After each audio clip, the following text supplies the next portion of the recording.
దేవుని పిల్లలందరికీ ప్రభువైన యేసుక్రీస్తు నామమున పేరిట వందనములు శుభం తెలియజేసుకుంటున్నాం. పిల్లరా, చిన్న ప్రార్థన చేసుకుని కొద్ది నిమిషంలో దేవుని యొక్క అమూల్యమైన మాటలను ధ్యానిస్తున్నాం. ప్రార్థన.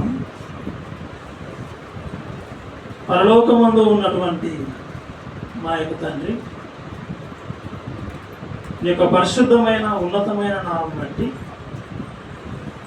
నీ యొక్క ప్రియకుమారుడు మా రక్షకుడు యేసుక్రీస్తు ద్వారా కృతజ్ఞతలు తెలియజేసుకుంటున్నాము. నువ్వు రాయించినటువంటి జీవగ్రంథంలో నుండి కొన్ని విషయాలు తండ్రి మేము ఆలోచిస్తూ ఉంటూ ఉండగా మా యొక్క ఆత్మీయ జీవితానికి అవసరమైనటువంటి సంగతులు మేము అర్థం చేసుకొని వాక్యానికి లోబడి తండ్రి నాయన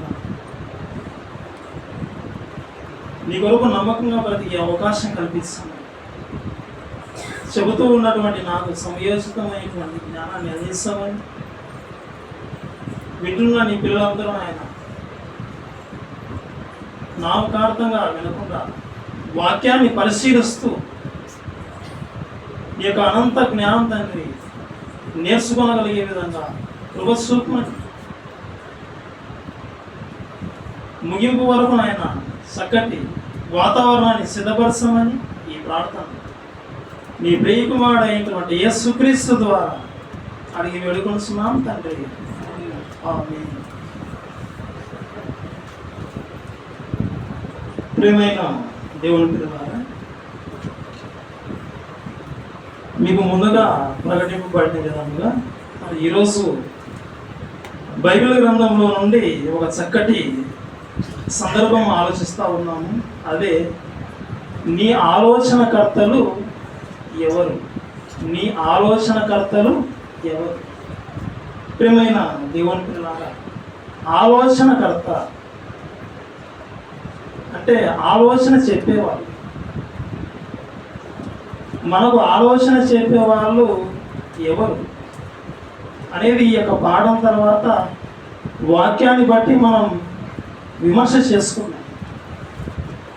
మొదటిగా కొన్ని వచనాలు చూసుకున్నప్పుడు ఇలా బైబిల్ గ్రంథంలో నుండి కొన్ని వచనాలు చూసుకుందాం. సామెతల గ్రంథం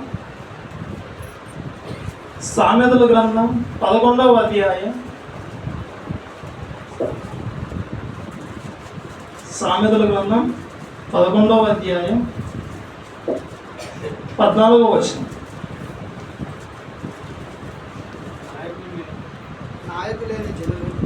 నాయకులు లేని జనులు చెడిపోవుదురు. ఆలోచనకర్తలు అనేకులు ఉండుట రక్షణకరము. నాయకులు లేని జనులు చెడిపోతారట. ఆలోచనకర్తలు అనేకులు ఉండటం రక్షణకరమని దేవుడు చెప్పడం జరిగింది. అంటే ఆలోచనకర్తలు అనేక మంది ఉండాలి. అలా ఉంటే జరిగే రిజల్ట్ పరిణామం ఏంటంటే రక్షణ ఉంది. ఇంకొక వచనం చూసుకున్నాం. ఇంకొక వచనం ఇదే సామెతల గ్రంథం 15వ అధ్యాయం. సామెతల గ్రంథం 15వ అధ్యాయం 22వ వచనం. ఆలోచన చెప్పువారు లేని చోట ఉద్దేశములు వ్యర్థమైపోతాయి. ఆలోచన చెప్పువారు బహుమంది ఉన్న ఎడల ఉద్దేశములు దృఢపరచబడును. ఈ రెండు వచనాలను బట్టి మనం ఆలోచన చేస్తే ఆలోచన చెప్పే వాళ్ళు ఎక్కువ మంది ఉంటే మేలని, మనం అనుకున్న ఉద్దేశం అనేది అది దృఢపరచబడుతుంది అనేది మనకు అర్థమవుతా ఉంది. ప్రియమైన దేవుని పిల్లలారా, మనం కూడా ఈ లోకంలో ఆలోచనకర్తల దగ్గరికి మనం వెళ్తాం. ఉదాహరణకు ఇల్లు కట్టుకోవాలని ఆలోచన వచ్చింది. నీకు ఆలోచన వచ్చింది, కానీ నీ ఆలోచన ప్రకారంగా వెళ్ళిపోతే ఆ కట్టిన ఇల్లు కూలిపోతుంది. కాబట్టి నువ్వు ఏం చేస్తావంటే ఒక మంచి ఆలోచనకర్త దగ్గరికి వెళ్ళిపోతావు. ఎవరి దగ్గరికి? ఇంజనీర్ దగ్గరికి వెళ్ళిపోయి ఇంటి కోసము ఒక ప్లాన్ గీసుకుంటావు. అతను మ్యాప్లో ప్లాన్ గీసిస్తాడు.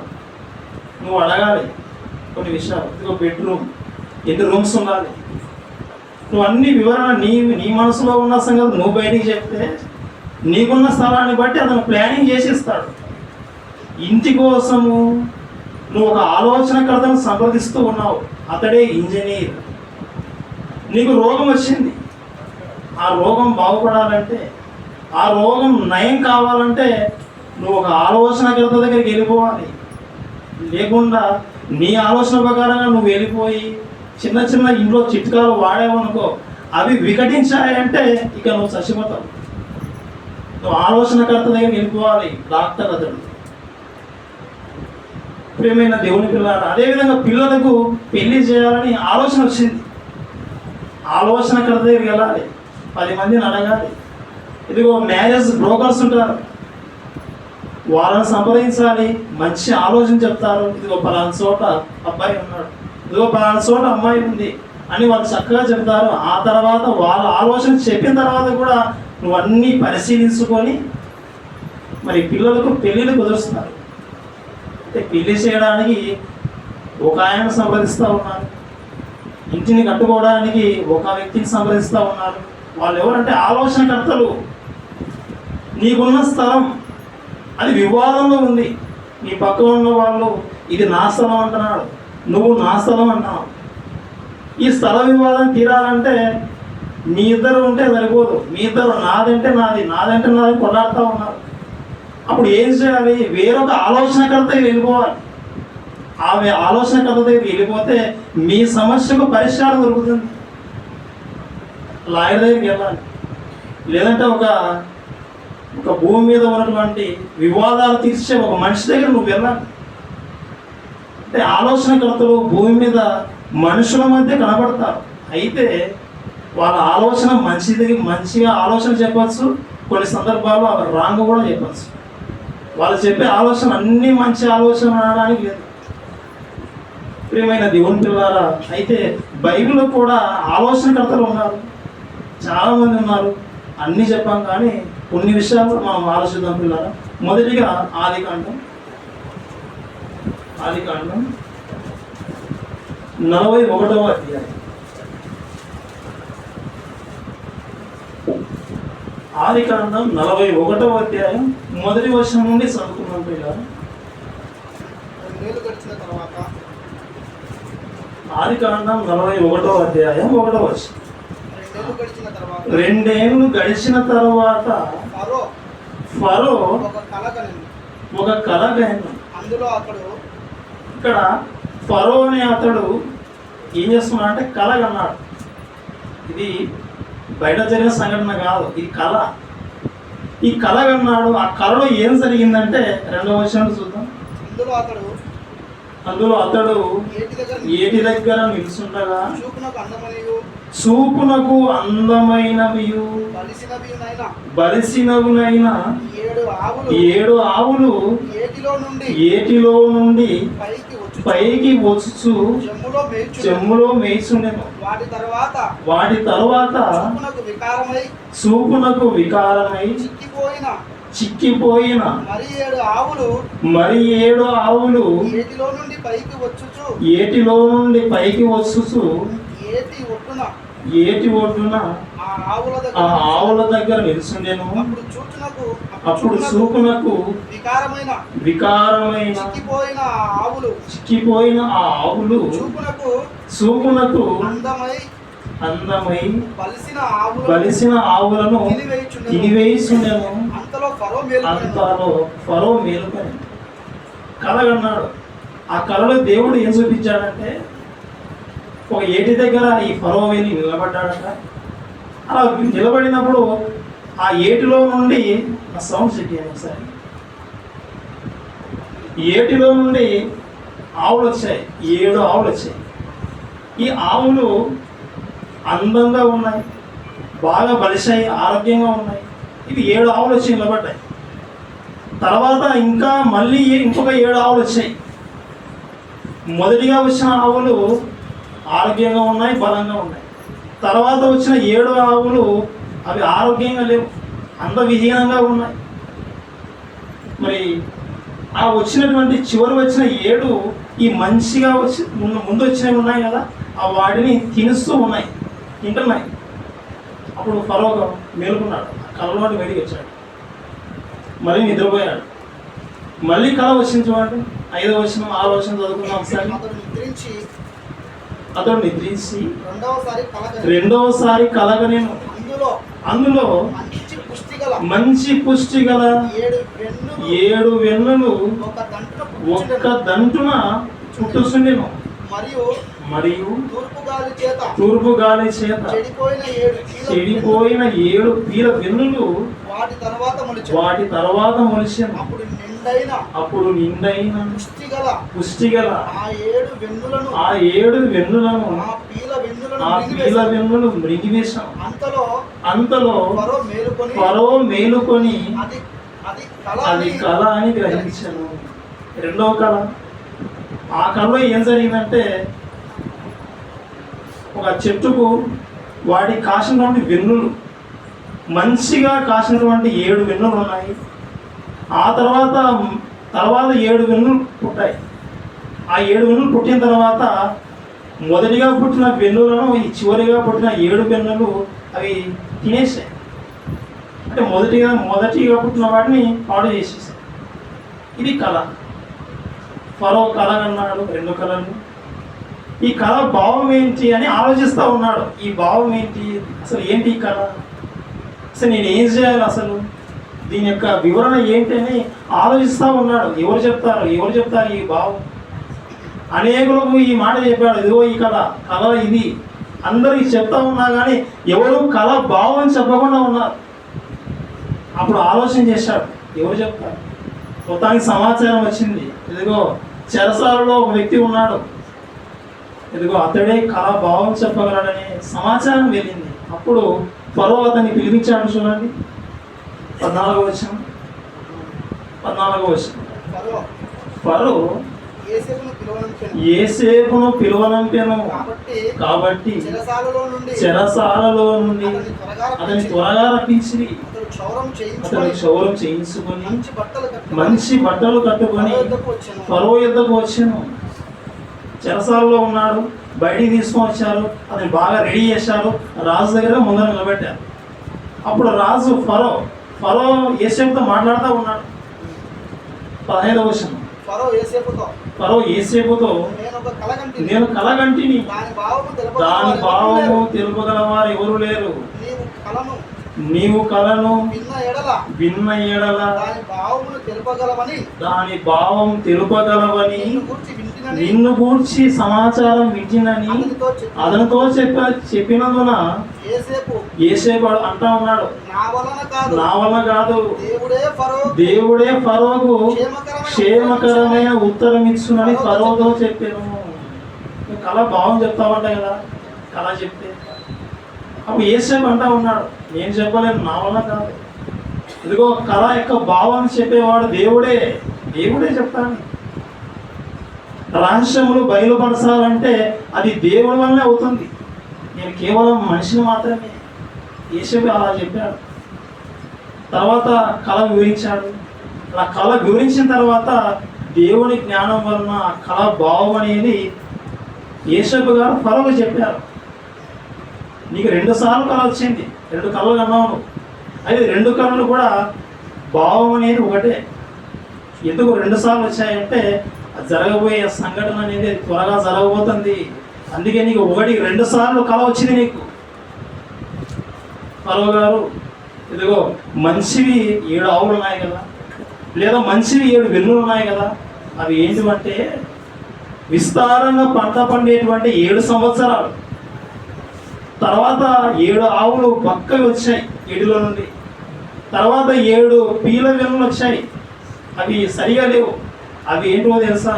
ఇదిగో నీ రాజ్యంలో 7 మంచి సంవత్సరాల తర్వాత వచ్చే 7 సంవత్సరాలు కరువు సంవత్సరాలు.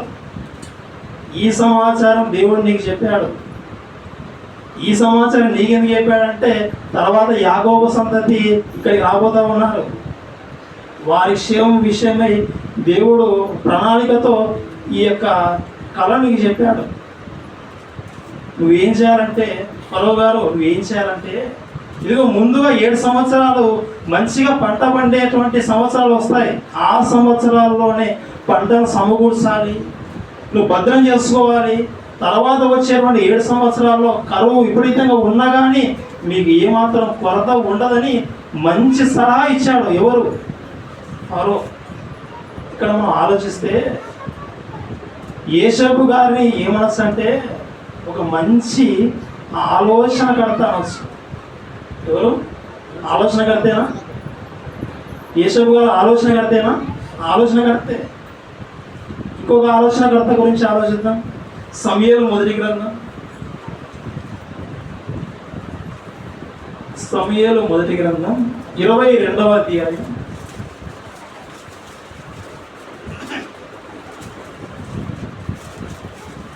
సమూయేలు మొదటి గ్రంథం 22వ అధ్యాయం 14వ వచనం. సమూయేలు మొదటి గ్రంథం 22వ అధ్యాయం 14వ వచనం. అహీమెలెకు.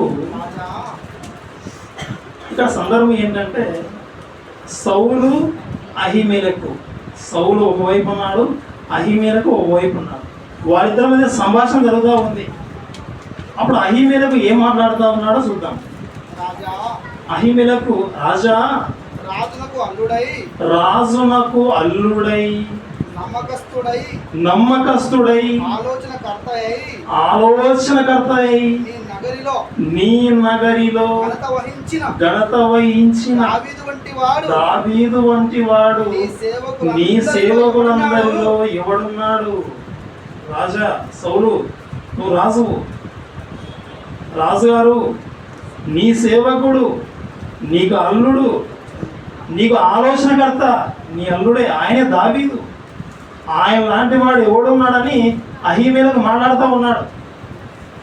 అంటే మనం ఏం ఆలోచించవచ్చు అంటే దావీదు గారు ఆలోచనకర్త, ఒక మంచి ఆలోచనకర్త అనేది మనకు ఇక్కడ అర్థం అవుతా ఉంది. ప్రియమైన దేవుని పిల్లలారా, యోసేపు గారు ఆలోచనకర్త.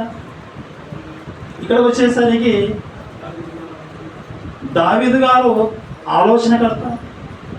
ఇంకొక వ్యక్తి గురించి ఆలోచిద్దాం. నిర్గమాకాండం 32వ అధ్యాయం. నిర్గమాకాండం 32వ అధ్యాయం మొదటి వచనం. నిర్గమాకాండం 32వ అధ్యాయం మొదటి వచనం. మోసే కొండ దిగకుండా తడవు చేయుట ప్రజలు చూసినప్పుడు ఆ ప్రజలు అహరోను వద్దకు కూడి వచ్చి, లెమ్ము, మా ముందర నడుచుటకు ఒక దేవతను మా కొరకు చేయము. ఐగుప్తులో నుండి మమ్ము రప్పించిన ఆ మోసే వాడు ఏమాయనో మాకు తెలియదని అతనితో చెప్పి మోసే కొండ మీదకి వెళ్ళిపోయాడు దేవునితో మాట్లాడడానికి. దేవుడు ఆజ్ఞలు రాయిస్తే ఆ ఆజ్ఞ పలకలు తీసుకొని కిందికి దిగడానికి కొండ మీదకి వెళ్ళిపోయాడు. మోసే కొండ మీదకి వెళ్ళిపోతే ఈ మనుషుల దగ్గర ఎవరున్నారంటే అహరోను ఉన్నాడు. ఆ సమయంలో ఈ ఇశ్రాయేలు ప్రజలు ఏం చేశారంటే మోసే అనే ఆయన ఏమైపోయాడో, కొండ మీదకి వెళ్ళిపోయాడు, ఇంకా తిరిగి రాలేదు. ఇక మా ముందర నడిచేటువంటి మరి దేవుడు ఆయన ఎవరో మాకు అర్థం కాకుండా ఉంది. ఇదిగో మా కోసం ఒక దేవుణ్ణి చేయమని అహరోను అడిగితే ఆయన బంగారం అడిగాడు, ఒక రూపం తయారు చేసి ఇచ్చాడు. అప్పుడు వాళ్ళు ఆ రూపంతో మాట్లాడి, ఏదో ఇశ్రాయేలు నేను నడిపించినటువంటి ఐగుప్తులో నేను రప్పించినటువంటి ఇదిగో నీ దేవుడు ఇతడే అని ఆ దూడను పెట్టుకొని వెళ్ళిపోయారు. అప్పుడు దేవుని కోపం రగిలింది. అప్పుడు మోషేతో సమాచారం చెప్పాడు.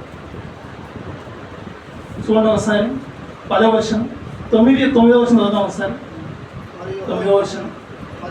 మరియు యెహోవా ఇట్లనెను, నేను ఈ ప్రజలను చూచి ఉన్నాను, ఇదిగో వారు లోబడని పిల్లలు, నేను ఐగుప్తులో నుండి నేను ఈ అరణ్యంలోకి తీసుకొని వచ్చాను. ఈ అరణ్యంలో నుండి నెక్స్ట్ కనాన దేశాన్ని తీసుకెళ్తాను.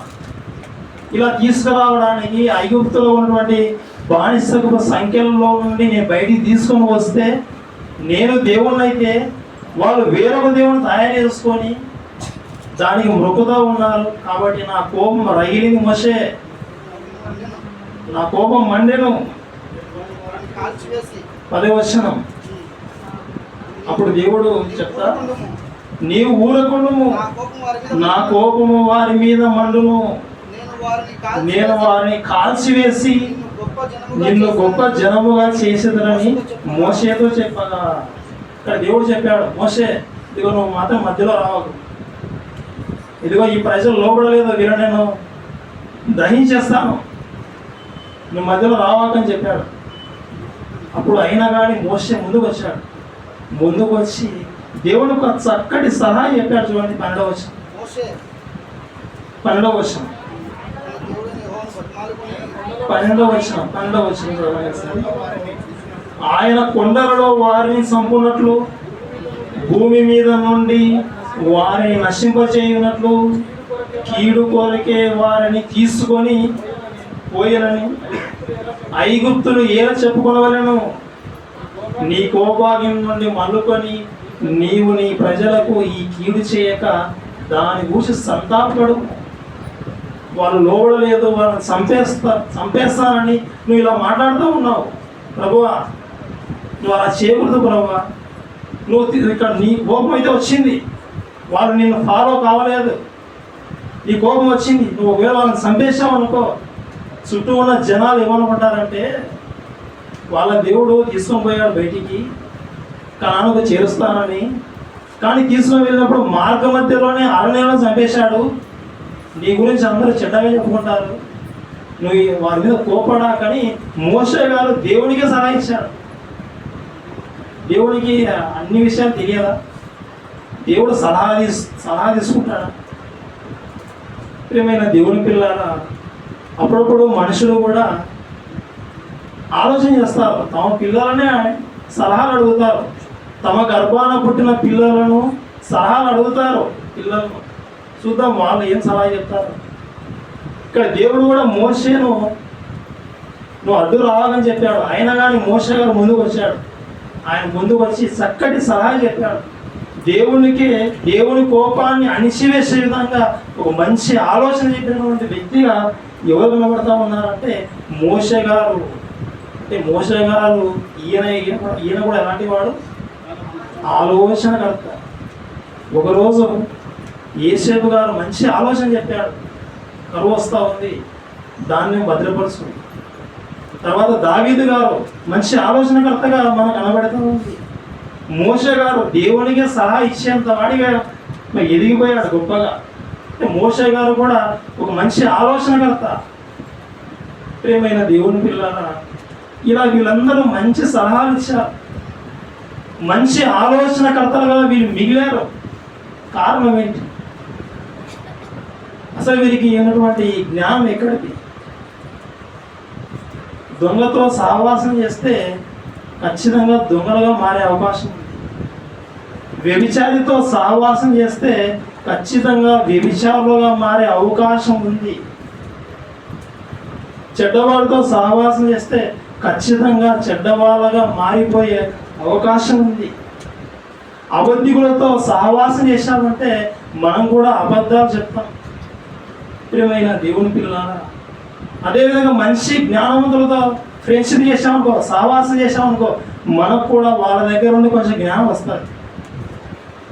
యోసేపు గారు, దావీదు గారు, మోషే గారు మంచి ఆలోచన చెప్పారు, మంచి ఆలోచన కర్తలుగా మనకు కనబడతా ఉన్నారు. అంటే వీళ్ళు ఎవరితో సహవాసం చేశారో మనకు ఇప్పటికీ అర్థమై ఉండాలి. వీళ్ళు ఇంత మంచి ఆలోచన చెప్తా ఉన్నారంటే వీరి యొక్క సహవాసం ఎవరితో ఉంది, ఆ సహవాసంతో ఉన్నటువంటి ఆయన యొక్క ఆలోచన ఎలాంటిది. వీరి యొక్క సహవాసం ఎవరితో అంటే దేవునితోనే. దేవుడే గొప్ప ఆలోచనకర్త. దేవుని కుమారుడైనటువంటి యేసుక్రీస్తు కూడా ఆయన కూడా ఆలోచనకర్త. వచనం చూద్దాం పిల్లలు.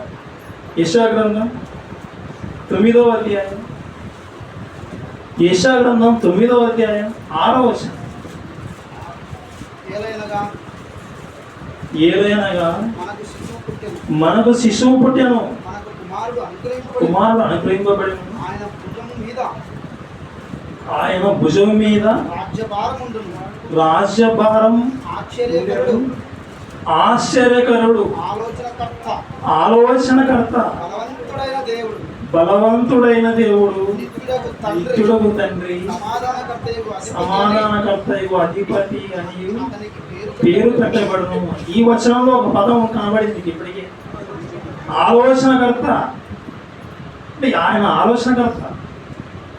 ఒకరోజు యేషాబు గారు కానీ ఆయన కళభావం చెప్పలేడు, డైరెక్ట్గా చెప్పలేడు. నా చేత కాదు కళ భావం చెప్పడం అని యేషాబు గారు డైరెక్ట్గా అన్నాడు ఫరోతో. దావీదు గారు ఆయన మంచి ఆలోచన సౌలుకు ఇస్తూ వచ్చాడు. ఒక మోషే దేవుడికే సలహా ఇచ్చాడు.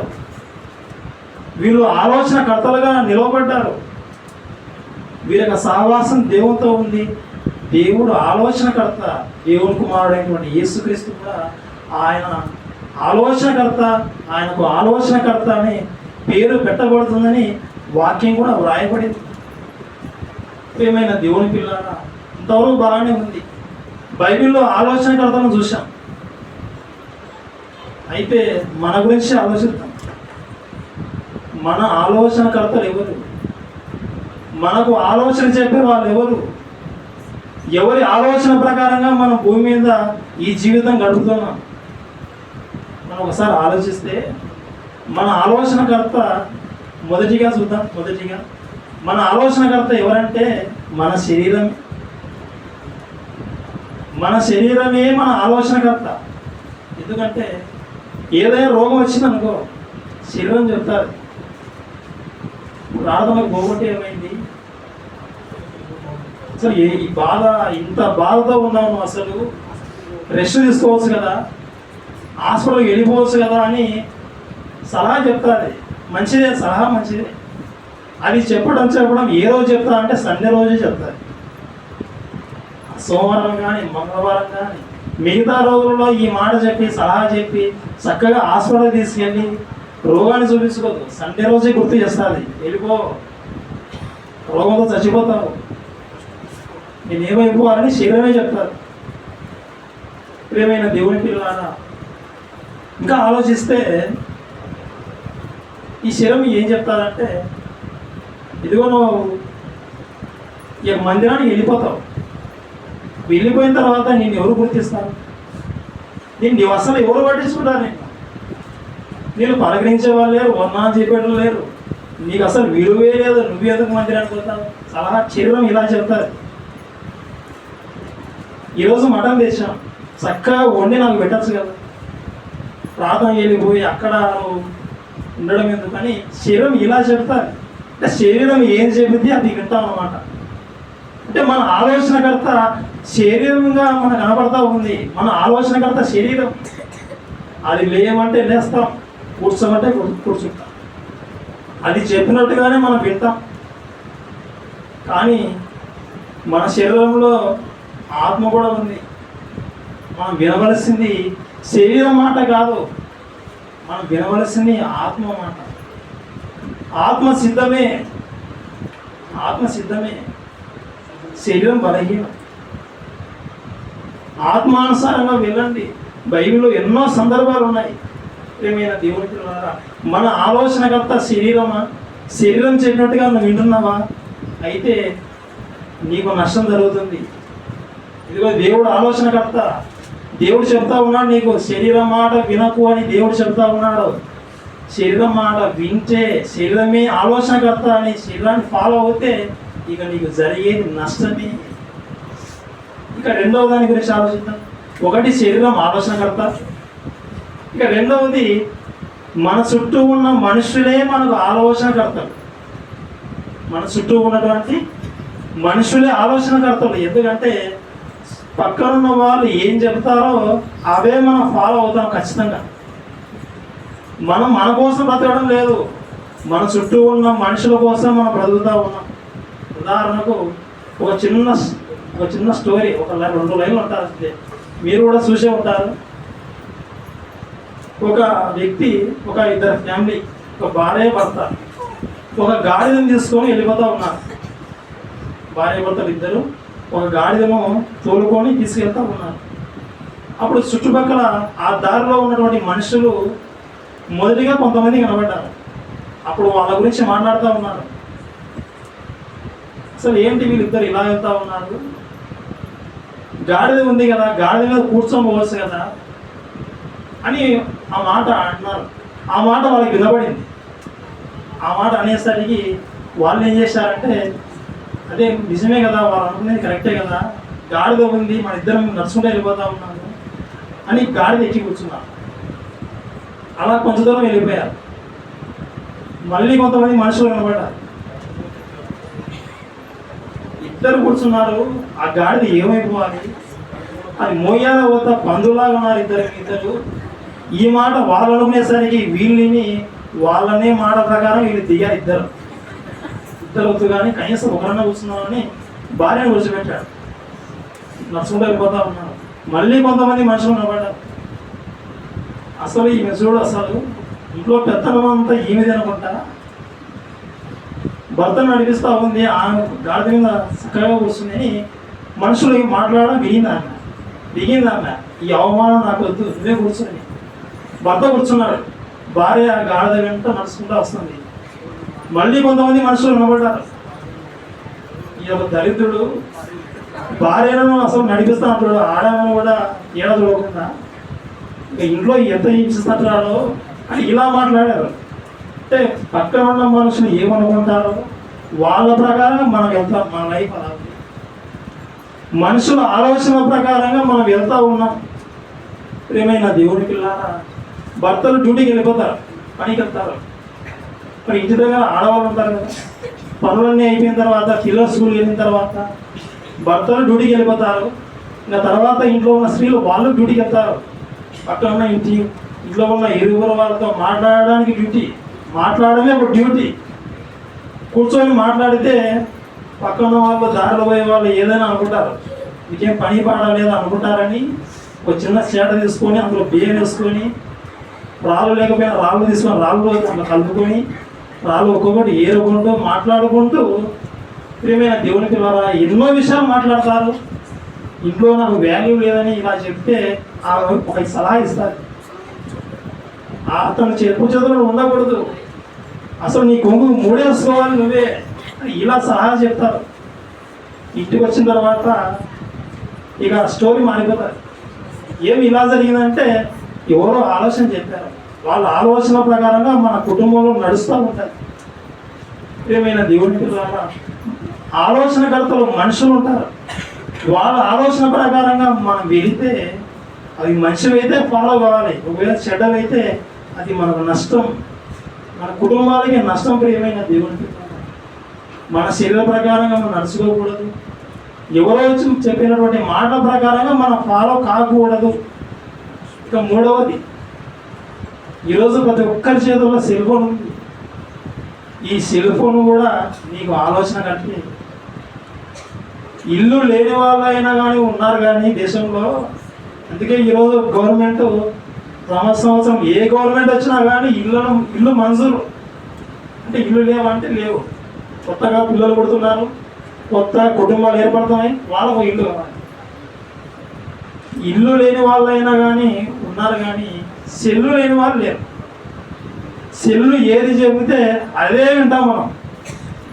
అసలు సెల్ అనేది అది సెల్లు కాదు, అది ఒక సొల్లు.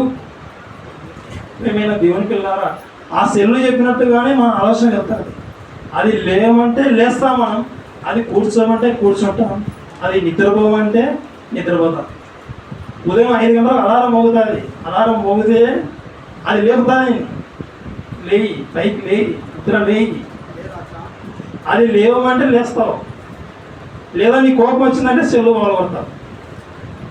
ఉదయం లేపేది సెల్లే, నేను దైనందిన జీవితంలో నేను నడిపించేది సెల్లే. రాత్రి 11 గంటల వరకు చాటింగ్ చేస్తూ ఉంటా సెల్లో, ఫేస్బుక్, యూట్యూబ్లో. అసలు 11 గంటలకు ఒకసారి వాళ్ళ చాటింగ్లోకి వెళ్ళిపోతే వాళ్ళ టైం కనబడుతుంది. అంటే ఈ సమయం వరకు వాళ్ళు మేలుకున్నారా అంటే మేలుకున్నారు. ప్రేమైన దేవుని పిల్లవారా, అంతవరకు కూడా నిద్ర పట్టదు అంటే నిద్ర పట్టదు. ఇంట్లో ఉన్న వాళ్ళు చెప్తా ఉంటారు, టైం అయింది, సమయం అయిపోయింది, నిద్రపోండి, లైట్లు ఆఫ్ చేయండి. వాళ్ళు చెప్పినట్టు వినరు. సెల్లు ఎప్పుడైతే ఛార్జింగ్ అయిపోతుందో అది కూడా నిద్రలోకి పోతుందో, దళితుడు నువ్వు ఎంతసేపు పీడిస్తావు, నిద్రపోరా అంటే అప్పుడు వెళ్ళి నిద్రపోతారు. అది నిద్రపోమంటే నిద్రపోతారు, అది లేయమంటే లేస్తారు. ఇక టౌన్లో ఎక్కడైనా అడ్రస్ కనబడకపోయింది అనుకో, సెల్ తీసుకొని సెల్ అడ్రస్ అడుగుతాం గూగుల్ మ్యాప్ ద్వారా. అది మ్యాప్ చూపిస్తారు, ఇదిగో ఇక్కడ నుండి నువ్వు అనుకున్న గమ్యస్థానం ఒక 2 కిలోమీటర్ల దూరంలో ఉంది. అప్పుడు నెట్ గూగుల్ ఆన్ చేసుకొని లెఫ్ట్ రైట్ సమాచారం చెప్తా ఉంటుంది. అది ఎప్పుడు నడిపిస్తే అటు వెళ్తాం. అది కరెక్ట్ అడ్రస్ తీసుకోవచ్చు, ఒకవేళ రాంగ్ అడ్రస్ కూడా తీసుకోవచ్చు. ఈరోజు సెల్ ఫోన్ కూడా అది మన జీవితాలను అది చెప్పినట్టుగా మనం వింటా ఉన్నాం. మన ఆలోచనకర్త సెల్ ఫోన్ ఉండకూడదు, మనం చెప్పినట్టు సెల్ వినాలి. మనం చేసినటువంటి మనుషులు చేసిన సెల్ ఫోను మనిషి చెప్పినట్టుగా వినాలి, కానీ సెల్ ఫోన్ చెప్పినట్టుగా మనిషి వినకూడదు. ఈరోజు అదే ప్రభావితం అయిపోయింది. ఎవరి ఇంట్లో చూసినా కానీ ఎంతమంది ఇంట్లో ఉంటే అన్ని సెల్ ఫోన్లు, నెలకు అందరికీ బ్యాలెన్స్ చేయాలి. కరెంటు బిల్లు తక్కువ, సెల్ ఫోన్ బిల్లు ఎక్కువ. ప్రియమైన దేవుని పిల్లలారా, మన ఆలోచనకర్త శరీరం ఉండకూడదు. మన ఆలోచనకర్త వేరే మనుషులు మన కుటుంబాల మీద ఆలోచన చేయించకూడదు. వారి ఆలోచనలు మన కుటుంబంలో ఉండకూడదు. మన చేతిలో ఉన్న సెల్ ఫోన్ దాని యొక్క ఆలోచనలు ప్రకారంగా మన జీవితం ఉండకూడదు. ఇక చివరిగా ఆలోచిస్తే అపవాది దయ్యం, ఆ దయ్యం చెప్పినట్టు కూడా మనం వింటాం. ఇదిగో మందిరానికి నువ్వు వెళ్తావా, దయ్యం అంటారు. నేను మందిరానికి వెళ్తానంటే దయ్యం కూడా సరే పో, ఈ వారం పోని అంటారు. నువ్వు మందిరానికి వెళ్ళు, కానీ మందిరంలో వాక్యం వినాకు. మందిరానికి వెళ్ళు, మందిరంలో నిద్రపో. దయ్యం చెప్తారు. దయ్యం కూడా కనికరిస్తుంది మనుషుల మీద. ఈరోజు ఎందరో సంఘాలకు వెళ్తూ ఉన్నారు, మందిరానికి వెళ్తారు, దయ్యమే పంపించింది. వెళ్ళిపో, ధ్యానం చూసుకో, కరెక్ట్గా మంచి చైర్లో కూర్చో, నిద్రపో. అప్పుడు నువ్వు అడుగుతావు, అసలు మందిరానికి నిద్రపోతే ఎలాగా అని దయ్యంతో అడిగితే దయ్యం అంటారు, సరే మంచిదే, వాక్యం విను, కానీ వాక్యానుసారంగా నడుచుకోవాలి. అంటే ఇలా ట్విస్ట్ ఇస్తారు. ఏమైనా దేవుని పిల్లల అపవాది ఆలోచన ప్రకారంగా మనం వెళితే నష్టం జరుగుతుంది. చర్చి వచ్చే వాళ్ళలో కూడా చాలామంది బాప్తిసం తీసుకోవాలి. ప్రేమైన దేవుని పిల్లల, అప్పుడు దయ్యం సహాయం చెప్తారు, నువ్వు బాప్తిజం తీసుకుంటే భక్తిగా బ్రతకాలి, నువ్వు బాప్తిజం తీసుకుంటే ఏ తప్పు చేయకూడదు, నువ్వైతే అసలు ఉండలేవు, నువ్వు ఎప్పుడు రోజు ఎన్నో తప్పులు చేస్తావు, ఎందుకు బాప్తిజం తీసుకోవాలి అని దయ్యం సలహా చెప్తే భయపడి బాప్తిజం తీసుకునే వాళ్ళు కూడా ఉన్నారు. ఏమైనా దేవుని పిల్లలారా, ఎవరి ఆలోచనలు మన జీవితాల మీద పనిచేస్తూ ఉన్నాయి, ఎవరి ఆలోచన ప్రభావం మన మీద ఉంది అనేది మనం ఆలోచించాలి. మన ఆలోచనకర్త ఎవరు? ప్రియమైన దేవుని పిల్లలారా, ఒక మంచి వచనం చూసుకుందాం. ఆలోచనకర్తలు, దేవుడు ఆలోచనకర్త, యేసుక్రీస్తు ఆలోచనకర్త. ఇంకా ఆలోచిస్తే ఒక మంచి వచనం ప్రియులారా, కీర్తనల గ్రంథం 119వ అధ్యాయం. కీర్తనల గ్రంథం 119వ అధ్యాయం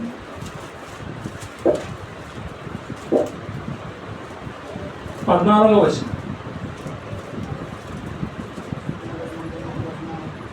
సర్వ సంపదలు దొరికినట్లు 24 క్షమించండి. కీర్తనల గ్రంథం 119వ అధ్యాయం 24వ వచనం. నీ శాసనములు నాకు సంతోషకరములు, అవి నాకు ఆలోచనకర్తలై ఉన్నవి. నీ ఆలోచనకర్తలు ఎవరు? ఇక్కడ వచనం చూడండి, ఆన్సర్ చేసింది. భక్తుడు చెప్తా ఉన్నాడు, నీ శాసనములు నాకు సంతోషకరములు. అవి నాకు ఆలోచనకర్తలై ఉన్నవి. నీ మాటలే ఆలోచనకర్తలు. మనం ఏమనుకుంటామంటే సామెత గ్రంథంలో చదివాం, నాయకులు లేని జనులు చెడిపోతుంది, ఆలోచనకర్తలు అనేకులు ఉంటారు రక్షణకరం. ఆ వచనం చదివిన తర్వాత ఏదో మనుషులు ఉండాలి, ఆ మనుషులు మంచి ఆలోచన చెప్పాలి, వాళ్ళే ఆలోచనకర్తలు అని మనం అనుకుంటాము, అంతవరకు ఆలోచిస్తాం. అని దేవుడు చెప్తా ఉన్నాడు, ఇదిగో నా మాటలే ఆలోచనకర్తలు. ఇదిగో ఆదికాండంలో కొన్ని విషయాలు ఉన్నాయి, నిర్గమకాండంలో కొన్ని విషయాలు ఉన్నాయి, ప్రతి పుస్తకంలో నా యొక్క ఆలోచనలు ఉన్నాయి. నా ఆలోచనలే మీకు ఆలోచనకర్తలు. నా మాట ప్రకారంగా నడుచుకుంటేనే మీకు క్షేమము. అందుకే యేసేపు కలభావం నేను చెప్పలేను, దేవుడే చెప్తాడన్నాడు. మోషే గారు సౌలుకు, క్షమించండి, దావీదు గారు సౌలుకు మంచి సలహాలు ఇచ్చేవాడు అల్లుడుగా. కారణం దేవుని యొక్క ధర్మశాస్త్రాన్ని ధ్యానించేవాడు. మోషే గారు దేవునికే సలహా ఇచ్చేంత వాడిగా ఎదిగిపోయాడు. కారణం దేవుని యొక్క మాటల మీద ప్రేమ, ఆ యొక్క మాట విలువ ఇచ్చాడు. కాబట్టి మనం కూడా మన ఆలోచనలు, మన యొక్క జీవితంలో మన జీవన విధానం అనేది దేని ప్రకారంగా ఉండాలంటే దేవుని మాట ప్రకారంగా వెళ్ళాలి.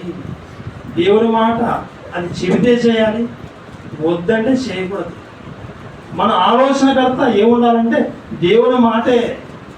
భక్తుడు అదే చెప్తా ఉన్నాడు, నా ఆలోచనకర్త ఎవరో కాదు, పక్క ఉన్న మనుషులు కాదు, నా శరీరం కాదు, ఇదిగో వస్తువు కాదు, ఇదిగో అపవాది కాదు, నీ మాటే నాకు ఆలోచనకర్త.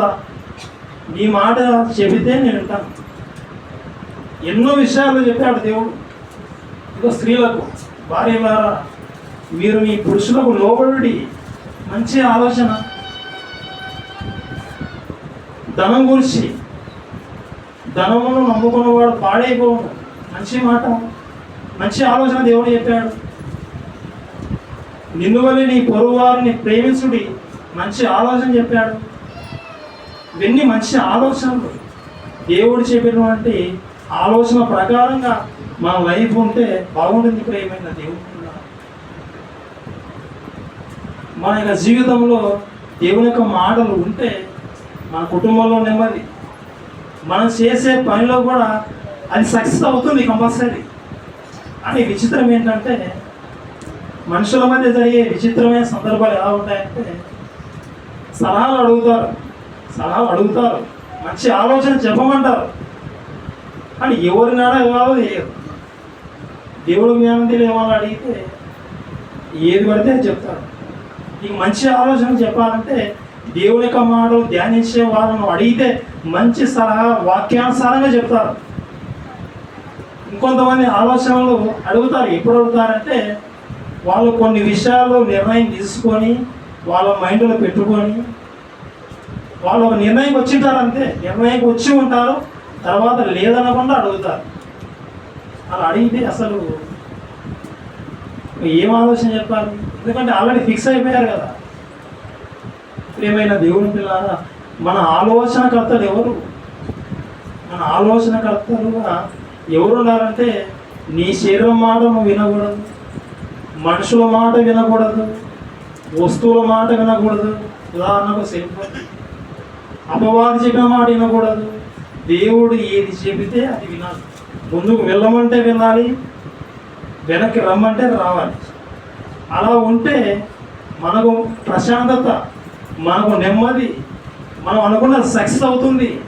ఇక అంతేకాదు, దేవుని మాట ప్రకారంగా వెళితే, దేవుని యొక్క ఆలోచన మాట ప్రకారం వెళ్ళిపోతే నీకు చివరికి స్వర్గం ఉంది. ప్రియమైన దేవుని పిల్లలారా, ఈ యొక్క విషయాలన్నీ నీకు అర్థమయ్యాయని ఆశిస్తూ ఉన్న ప్రియమైన దేవుని పిల్లలారా, మరి ఏదైనా సందేహాలు ఉంటే మరి తర్వాత అడగవచ్చు. మన యొక్క ఆలోచనకర్తలుగా మన ఆలోచన ఎలా ఉండాలంటే దేవుని ఆలోచన ప్రకారంగా వెళ్ళాలి. ఎందుకంటే నీ తలంపులు వంటి తలంపులు కావన్నా దేవుడు. మీ ఆలోచన వేరు, నా ఆలోచన వేరు. మనం ఎన్నో ఆలోచనలు అనుకుంటాం, కానీ దేవుడు అనుకున్నదే చివరికి జరుగుతుంది. ప్రియమైన దేవుని పిల్లారా, మనం అనుకున్నది జరగాలంటే ఖచ్చితంగా వాక్యానుసారమైంది అయితే అది కంపల్సరీ జరుగుతుంది. అది ఫెయిల్యూర్ అయిందంటే దేవుని మాట ప్రకారం మనం వెళ్ళలేదని అర్థం. ప్రార్థించుకున్న ప్రియులారా, పరలోకమందు ఉన్నటువంటి మా యొక్క తండ్రి, మీ యొక్క పరిశుద్ధమైన ఉన్నతమైన నామమును బట్టి మీ యొక్క ప్రియకుమారుడు మా రక్షకుడు యేసుక్రీస్తు ద్వారా కృతజ్ఞతలు తెలియజేసుకుంటున్నాము. ఆయన బైబిల్ గ్రంథంలో మరి ఎందరో తండ్రి మంచి ఆలోచన చెప్పిన వాళ్ళు ఉన్నాము. ఆయన మా యొక్క జీవితంలో కూడా ఆయన భూమి మీద మేము విశ్వాసంలో తండ్రి గొప్పగా ఎదగడానికి ఎన్నో మాటలు వాయించారు. భక్తులకు అర్థమైపోయి నీ మాటలే నాకు ఆలోచనకర్తలు అని సెలవిచ్చారు. ఆయన నీ యొక్క వాక్యాన్ని చదువుకుంటూ ఉన్న మా గురించి మేము ఆలోచిస్తే నాయన మా ఆలోచనకర్తలు ఎవరుగా ఉన్నారో మాకు అర్థమైపోయింది. ఒకవేళ వాక్యానుసారంగా మేము లేనట్లయితే తండ్రి మా జీవితంలో నీ యొక్క ఆలోచనలే తండ్రి మేము ముందు పెట్టుకొని వాక్యానుసారమైనటువంటి జీవితం నడుచుకునే విధంగా అవకాశం కల్పించింది.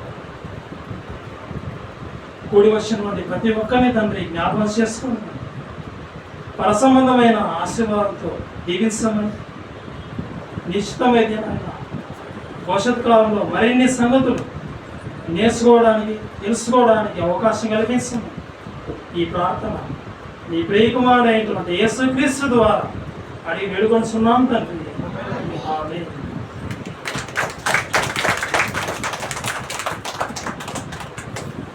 నీ ఆలోచనకర్త ఎవరు? నీ ఆలోచనకర్త ఎవరు? చక్కని పాఠాన్ని వివరించినటువంటి దైవసేవకుడు మరి వైస్ ప్రిన్సిపల్గా పనిచేస్తున్నటువంటి సుబ్బారెడ్డి గారికి ప్రత్యేకించి ధన్యవాదాలు. నిజంగా చాలా చక్కని మాటలు చెప్పారండి.